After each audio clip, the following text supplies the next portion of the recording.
हर नर्मदेच्या जयघोषाने नवापूर दुमदुमले। भक्तीच्या ओढीने हजारो भाविक नर्मदा परिक्रमेकडे रवाना।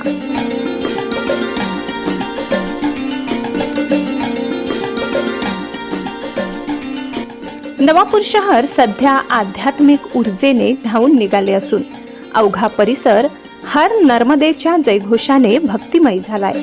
निमित्त आहे गुजरात राज्यातील नर्मदा जिल्ह्यात होणाऱ्या पवित्र नर्मदा परिक्रमा यात्रेचे। दरवर्षीप्रमाणे यंदाही नवापूर शहर आणि परिसरातील हजारो भाविकांनी अत्यंत उत्साहात या यात्रेसाठी प्रस्थान केले। विशेषतः नवापूरच्या युवकांनी श्री द्वारकेश्वर महादेव मंदिरापासून एकत्र येत मोठ्या श्रद्धेने या परिक्रमेचा ध्यास घेतलाय। गुढीपाडव्याच्या शुभ मुहूर्तावर सुरू झालेली ही 18 किलोमीटरची पायी प्रदक्षिणा केवळ एक धार्मिक विधी नसून ती संयम आणि आत्मशुद्धीची साधना मानली जाते। रामपूर परिसरातून सुरू होणाऱ्या या प्रवासात लहानांपासून थोरांपर्यंत सर्वच जण नर्मदा मातेच्या चरणी लीन होताना दिसत आहेत। अमावस्येपर्यंत अखंड चालणाऱ्या या सोहळ्यात भाविकांची गैरसोय होऊ नये म्हणून प्रशासनाने चोख व्यवस्था केली असली तरी भाविकांचा दाटलेला उत्साह कोणत्याही सुविधांपलीकडेचा आहे। श्रद्धेचा हा महाकुंभ नवापूरकरांच्या अटळ भक्तीची साक्ष देत असून संपूर्ण परिसर जणू नर्मदा काठच्या चैतन्याने पुलकित झालाय। ब्युरो रिपोर्ट, नवापूर गर्जना न्यूज चॅनल नेटवर्क। मी राजेश कुलकर्णी, माँ नर्मदा गौरी अन्न क्षेत्र माँ नर्मदाच्या आशीर्वादाने चालवतोय। नर्मदाची अशी मोठी परिक्रमा 3600 किलोमीटरची आहे। जेवढं महत्त्व 3600 किलोमीटरच्या परिक्रमेचं आहे तेवढंच महत्त्व उत्तर वाहिनीचं आहे। जर कोणी मोठी परिक्रमा नाही करू शकलं तर त्यांनी ही उत्तर वाहिनी करायला हवी।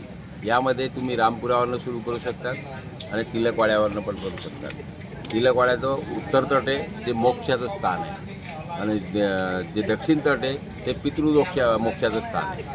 पितृंना मोक्ष मिळेल तिथनं आणि इथनं सुरू केली तर आपल्याला स्वतःला मोक्ष मिळेल। हे दोन प्रकार याच्यामध्ये आहे। उत्तर वाहिनी तुमची इथनं तिलकवाडा ते रामपुरा ते तिलकवाडा येते।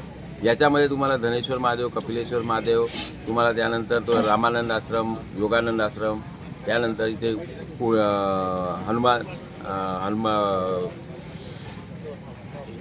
वासुदेव कुटीर हे सगळे स्थान तुम्हाला मिळतील। सप्तमातृका तिलकवाड्यामध्ये आहे। धनेश्वर महादेव तुम्हाला तिकडे रामपुऱ्याजवळ मिळेल। तिथे तुम्हाला मिळेल दशावतार मूर्ती। तसंच उत्तर वाहिनीमध्ये तुम्ही जास्तीत जास्त परिक्रमा मोठी नाही करू शकले। लहान परिक्रमेमध्ये तुमचं जेवढं महत्त्व आहे तेवढंच मोठ्या परिक्रमेचं आहे। या जेवढं तुम्हाला पुण्य याच्यात मिळणार तेवढंच पुण्य त्याच्यामध्ये पण मिळणार।